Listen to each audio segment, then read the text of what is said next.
Today on the TMZ Podcast. Welcome to the TMZ Podcast. Jason and Derek here. We have a very special, happy Monday, Derek. Yeah, happy Monday to you. Very special episode of the TMZ Podcast. We are going to do a year-end roundup, starting today with the biggest scandals of 2022. We got a great list, top 5. Yeah. You and I are going to run down them. I think that we have a lot of alignment here. I think we've come to a consensus top 5. There will be some bickering, Jason. Let's just be honest about how we rank these, but yes. Let's get right into the 5th biggest scandal of the year, Adam Levine's alleged Instagram misdealings that were revealed on TikTok by the alleged affairess. Yeah, this was absolutely gigantic and sort of introduced a lot of people to DMs and how they can get a little bit tricky because Adam Levine is a huge celebrity. And on Instagram, he had several women who would reach out to him. And usually you imagine celebrities just receive a lot of these things, but don't necessarily respond. Well, Adam was quite active. He would engage with some of the women who he spoke with on Instagram. And then it sort of blew up in his face, right? Because one of them he reached out to, he said, "I'm so into you. Would you mind if I named my next kid after you?" Yeah. So what do you think of this? Her name was Summer Stroh. Yeah. And beautiful name. Beautiful name. Sumner, not Summer. Sumner Stroh. Mm-hmm. And she actually posted on TikTok the Instagram conversations, the DMs that she had been having with Adam. And the big, as you referenced, the big event within this text is his, because when it all came out, when she posted this, she had a year-long affair. He denied the existence of a physical affair. Yes, but admitted that he had gone too far, which is the understatement of a lifetime, because not only were there text messages of a very romantic nature, there were also messages, to your point, that said, "I'd like to name my child." Now, his wife at the time, Bahati Prinsloo, was pregnant with their 3rd child. That's right. And that's what seemed to upset people the most was the sort of the emotional betrayal, because it's unclear. There's a little bit of vagueness as to how far he went and whether it was simply a texting relationship or had some physical component. But in fairness to him, there were no texts where it said, like, meet up here. You were great last night, right, or it was great seeing you, or meet up here. And so he was either smart enough to avoid those DMs or they never actually met up, despite she said there was an affair. That's right. So it opened up this conversation with, if you took Adam at his word, could there be sort of harmless flirtation with someone across the internet who you don't necessarily have a physical intimacy with, but you're saying these sorts of things? I tend to fall on the side of there was a bit of an emotional betrayal. If Bahati is not on board, she's pregnant with one of his children, and he's talking to another woman about naming that unborn child with Bahati after it's the hard woman to in the not internet. Be on board with this being it's hard to not be upset. An affair. I mean, look, many people would argue that an emotional affair does more damage. It is more hurtful than a physical one. But who matters here? Bahati, right? Bahati. And what was Bahati's response? They put a public-facing sort of response by being together, going on picnics. He admitted that he made mistakes, went too far, but nevertheless, their marriage has remained strong. They both stayed out of the limelight for the last 6 or so months since this happened. Yeah. It seems that they've gotten past it, so why shouldn't we, I guess? And this is why I put it in the 5 spot, and I think we agree that it belongs here because ultimately the people who are involved who could be outraged by this got through it. They worked through it. I don't know what went on behind the scenes. I don't know if he had to get her a sort of, the way Kobe Bryant got a huge diamond for his wife at the time some things came out. But I think it belongs in the 5 slot because the scandal sort of died down with the people who were involved, and all that was left was the controversy and the debate in the ether about whether you can flirt with people online. Which segues beautifully into the 4th biggest scandal of the year, the most recent of those on our list, which is the GMA affair between Amy Robach and TJ Holmes. That's right. Recently came out that the two of them had started a romantic relationship. They have been friends and intimate friends. I don't mean that to be a sexual term. I mean they've been close friends. They work closely on a show long, together. long time, and they started an affair. They say that it happened. They both were married when they met. They've both been married during the years of their work relationship. They say now that they started their affair after they were separated from their spouses. They, in fact, separated from their spouses in order to make true what they had thought for a long time, which is that they liked each other. But nevertheless, 2 things have stemmed from this. Number 1, there's a lot of disbelief that they actually were not having an extramarital affair. And number 2, GMA has been tossed asunder as a result of this relationship. Yeah, so GMA and the way they've sort of handled this now, at a bird's eye view, this is just a consensual relationship between 2 people who are at roughly equal power levels. So there's no sort of like a boss dating an underling at the office, which would have the two a sort of different co-anchors. dynamic. This Right. is really just a consensual romantic relationship between co-anchors. So a lot of people are saying, well, why suspend them at all? I mean, if they are sort of separated from their spouses, they're not doing anything sort of immoral that would be off-putting to the audience, why are we suspending them? I think what's happening is ABC's president, Kim Godwin, initially said, nothing to see here. We're going to leave them on the air. That didn't go over very well at the office. There's a lot of whispers and so forth. So it was disruptive to their company. At least that was the perception. Now they've walked it back and said, okay, we're going to do a full investigation. And I suspect that the investigation will clear Amy and TJ. I don't know that, but potentially they were using some company resources while they were on location. Maybe there's something that's sort of a little bit problematic there, but my sense is they're now just going through the process of clearing them so they can bring them back as hosts. Is that what you see? I think so. I mean, this is ABC, I think, reacted to the moment believing that there was it wasn't good for the office chatter biz or whatever. But number two, that, it's owned by Disney. They have a very wholesome audience, Sure. a very, family friendly program in the morning. Lots of people watch. And I think they thought that it might be bad for the show.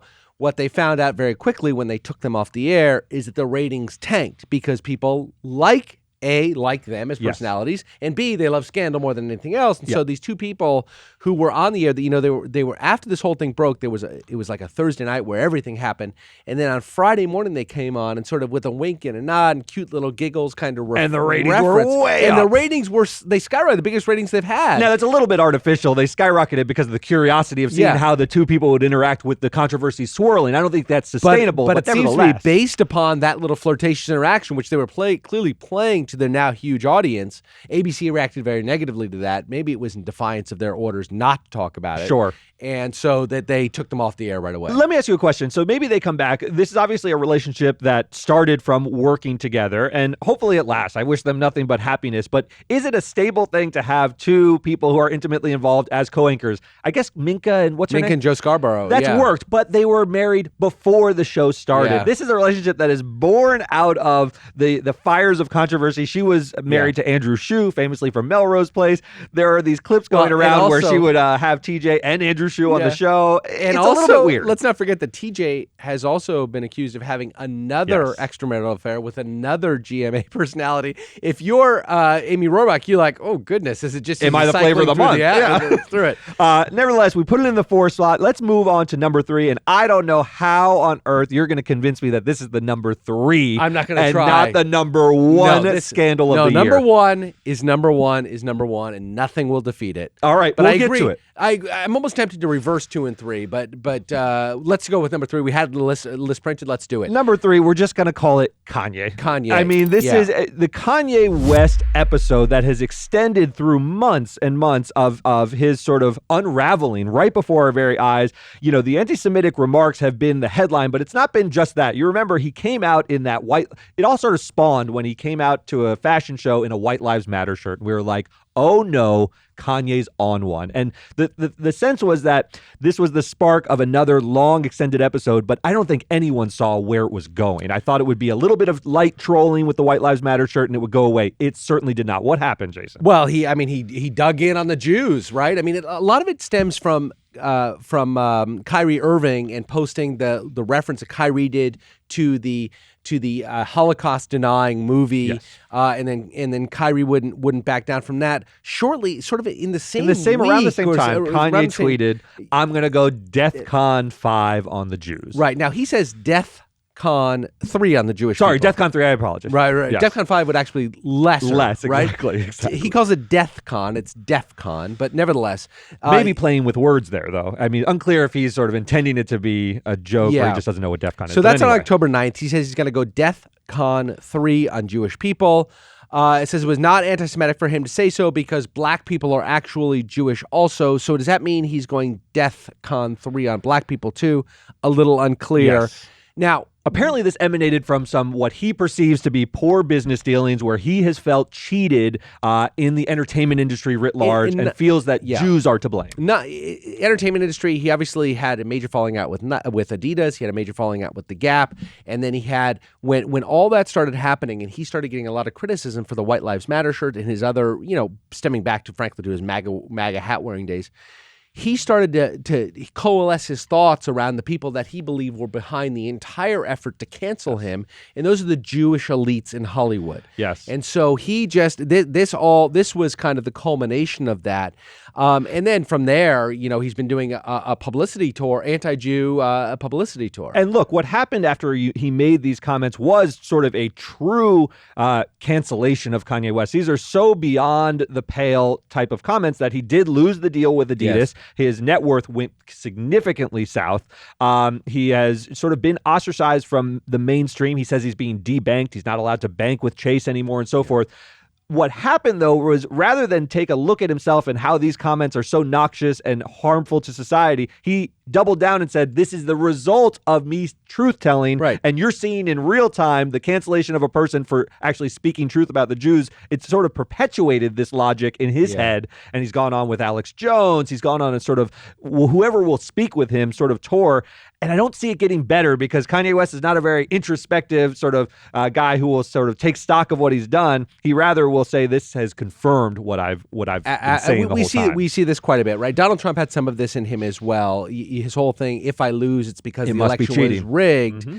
And then he loses and he says, therefore it's not therefore, maybe I was wrong and the people actually didn't vote. Therefore, it's confirmation of my belief that I can't get a fair shake. But Kanye went further than Donald Trump, further than anybody, frankly, that I've heard with a public microphone in a long time, saying that he actually likes Nazis. There are good things about Hitler. So bad that even Alex Jones, who is a racist, xenophobic, anti-Semite, facing 9 figures worth of judgments against him over Sandy Hook because lies. What he claimed was that Sandy Hook was a hoax perpetuated by the parents. He blanched. Yeah, he actually said, "Well, I wouldn't go that far." Unbelievable. That episode where Alex Jones is clutching his pearls over something someone else is saying. Yeah. Really just hard to fathom. We talked about it this morning, as a matter of fact, that the cancel culture, that hundreds of people, celebrities have been targeted with cancellation, Me Too movement and other things as well. Very few times has it stuck, right? Cosby, it stuck. He actually no longer has a career. R. Kelly is actually doing time in his career, even before he was doing time, the rest of his life probably, even before he was doing that kind of time, had been canceled to a large degree. Very few others truly don't have a career. Right. Kanye West, I think people will still buy his music, but I don't know who's going to attend his concerts. Maybe I'm wrong. Maybe I'm Pollyannish about the whole thing. Maybe he'll come back. Well, look, I mean, we were in the office when he actually did survive the scandal that he experienced in our office when he said some pretty horrific things. And there was an episode where he sort of had a showdown with one of our colleagues. He sort of surfaced from that and was popular again, certainly selling a lot of shoes after that episode. This, I don't know if it's a bridge too far. It does seem like Kanye has become kind of noise in the background now. This is as far as you can go in terms of trolling, if that's all he's doing. And I'm not sure you can sort of turn the ship around and be taken seriously as an artist again. I just don't see it. Somebody who is taken very seriously as an artist, Dave Chappelle. Dave Chappelle. So we put this in the 2 spot because Kanye, his episodes, we've seen them before. This is obviously a more extreme version with the anti-Semitism, but what you saw happen to Dave Chappelle was entirely new. So Dave Chappelle, remember, was at the Hollywood Bowl. He's doing a set. He plays at the largest venues possible. In the wake of some of his more anti-trans statements, some perceived his Netflix special, The Closer, where a lot of people dragged him for his stance on LGBTQ and particularly trans issues. He's on stage at the Hollywood Bowl. He doesn't back down from this. And a man just charges on the stage. And it is quite an episode. It's all captured. He attacks him, sort of wrestles Dave to the floor briefly. He's not hurt or anything. And then the guy goes backstage and catches a vicious beatdown from Dave's supporters. Dave had some of his supporters there, Jamie Foxx first among them, who you can see, it's very dark and grainy, but you can see is kicking and stomping him. Dave actually takes the microphone, winded from the altercation. Yes. My man is being stomped back there. Now, it seemed sort of like comical because the guy was just like sort of wrestling and getting beat up, but it turned out that he had a replica of what is kind of like a handgun bayonet. It was a gun with the gun was a replica. There was a fixed bayonet on it that was real, and it seems that he had set out to kill Dave. He has another case that he's dealing with where he apparently is accused of trying to kill his roommate. So he is maybe a dangerous individual. And he says he was triggered by the Dave jokes about the trans community. So this is a direct link between what Dave said on stage, and he's been a big champion of free speech. Comedians should be able to talk about these issues and deal with them. He felt some real physical consequences from doing so. Yeah, it was really terrifying scene. Terrifying. I mean, awful things could have happened. Dave was fine. Dave went back and actually got his own licks in on the guys. He was being pummeled by others. It was a horrible scene, especially once you found out the guy had this, lethal weapon. Yeah, and you and I think, are we have slightly different views about whether Dave should be going on this tour of like tackling this particular issue. But no one deserves sort of physical violence as a result of what they say on stage. You can not go to his shows, don't have to watch his Netflix specials, but this was outrageous, and that's why it's in the number 2 slot.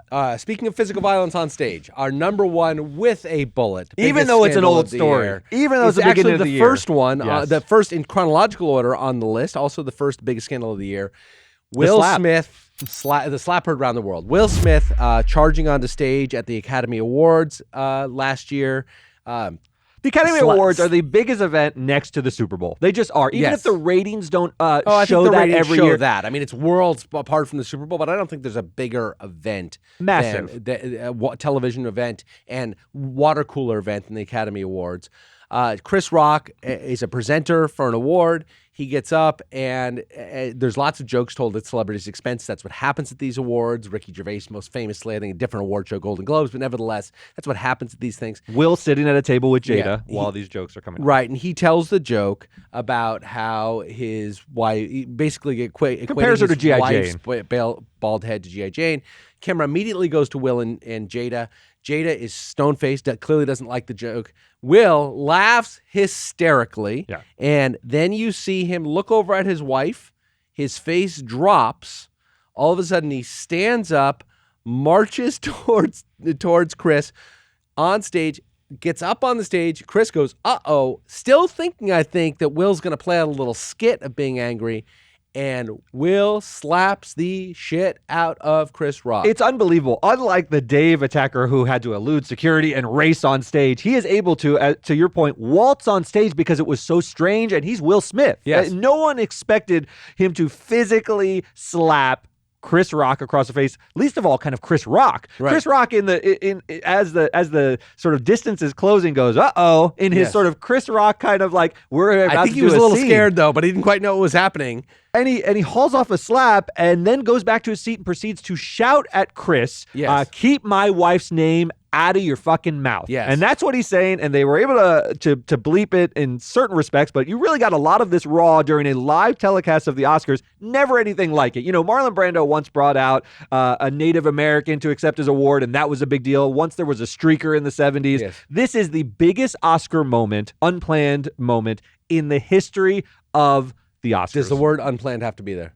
Or is it the biggest Oscar moment? Maybe just the biggest Oscar moment. I was trying to think like the Moonlight moment was very big as well. Big, but I mean, none of that did we talk about 9 months later. I have to think I think this is the biggest Oscar moment. The fallout, he's been suspended from the Academy for 10 years. Can't go to the telecast. But can be nominated, but can't go. Yeah, I mean, right. That's the ultimate sanction for him, is that he was suspended for 10 years.